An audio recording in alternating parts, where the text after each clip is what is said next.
আমাদের ডিমান্ডটা হইল আইনের ভাবে চলবো, আইনের দ্বারা যাতে আমরা উপকৃত হই।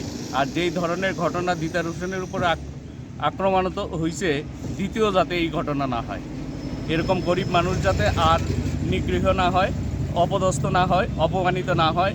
আর জাতি সবচেয়ে বড় কথা হইল জাতির উপরে এটা একটা আঘাত এসেছে। মুসলমান বলেই কি এইখানে থাকা যাবে না, এইটা যে একটা চিত্র উঠে এসছে, এটা যাতে আগামী দিনে না ওঠে, আগামী দিনে সতর্ক করার জন্যই আমরা আজকের এই ডেপুটেশনে মিলিত হয়েছি। কি মনে করেন পুলিশের উপর বা প্রশাসনের উপর কতটুকু আস্থা রেখেছে? এর আগের যে ঘটনাগুলি হয়েছে এটার প্রতিবাদ তো কিছু পাইনি, তবে আমাদের প্রশাসনের উপরে আস্থা আছে। আগামী দিনে এটা আরও কঠোরভাবে তারা পদক্ষেপ নেবে এবং আমাদেরকে একটা আশ্বস্তি করবেন।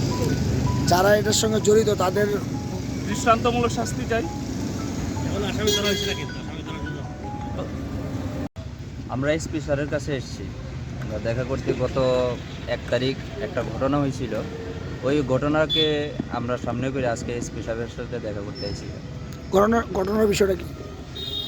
ঘটনা হইতেছে যে দিদার হোসেন একজন ব্যক্তি, ওনার বাড়ি এই মনু, তো উনি আগরতলাতে থেকে রিক্সা চালায়, ওনার দিন এরকমভাবেই কাটে। কিন্তু গত পরশু দিন উনি রাতের বেলা রিক্সা জমা করে বাড়িতে আসারকালীন রাস্তার মধ্যে কিছু মানুষ ওনার নাম জিজ্ঞেস করছে।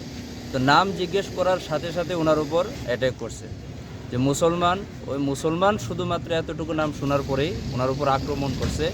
ওনাকে একটা বালুর মধ্যে পোতা হয়েছে, এমনকি মারধরও করা হয়েছে, বিভিন্ন ধরনের থ্রেট দেওয়া হয়েছে, এমনকি জ্বালানোর পর্যন্ত ওনাকে থ্রেট দেওয়া হয়েছে যে এখন তোকে জ্বালায় শেষ করে দেব। তো উনি যেইভাবে হোক উনি ওই ঘটনার থেকে বাড়িতে আইয়ে পড়ছে। তো এই ঘটনাকে কেন্দ্র করে আজকে আমরা এসপি সাহেবের কাছে আইছি একটা ডেপুটেশন দেওয়ার জন্য। আপনাদের ডিমান্ডটা কি এখন? আমরা ডিমান্ড এটাই করতে চাইতেছি, যারা এরকম ধরনের মানসিকতা রাখে এরকম ঘটনা না হয়, ভবিষ্যতে আমরা সতর্ক করতে